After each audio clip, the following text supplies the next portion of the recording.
swali zuri, lakini mshukuru Mwenyezi Mungu Rahim kwa kutujalia kuweza kufika kwenye ofisi zetu za Chama cha Mapinduzi kuchukua fomu kwa ajili ya kuendelea kuwatumikia watu.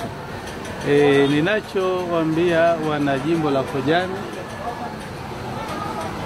wilaya Wete, Kaskazini Pemba, Wazanzibari, wa Tanzania kwa jumla.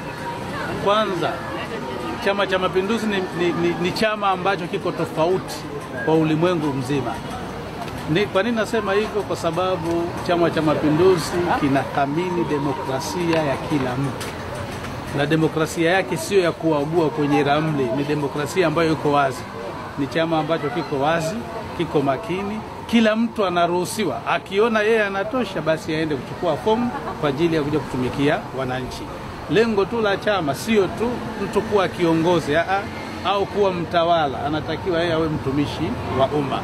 Nitoe wito tu kwa wanakojani, nimeshachukua fomu, waendelee kunipa mashirikiano, na ikifika wakati wanipe ushirikiano wa kutosha, wanipe ridhaa zao ili tuendeleze pale tulipofikia.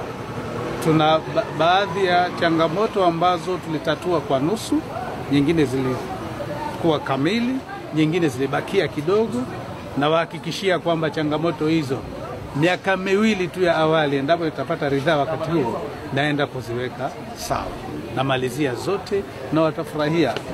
Mimi niliwaahidi mapema hapo, nitumeni watumikie.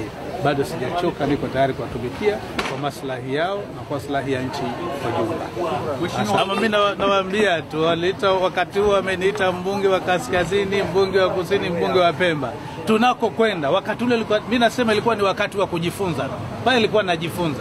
Tunako kwenda sasa, sitosema itakuwa mbunge wa wapi, lakini itakuwa na mchango mkubwa sana kwa serikali ya Zanzibar na serikali ya Jamhuri ya Muungano wa Tanzania inayoongozwa na daktari ambaye ndio mwenyekiti wa chama chetu cha Mapinduzi, Daktari Samia Suluhu Hassan.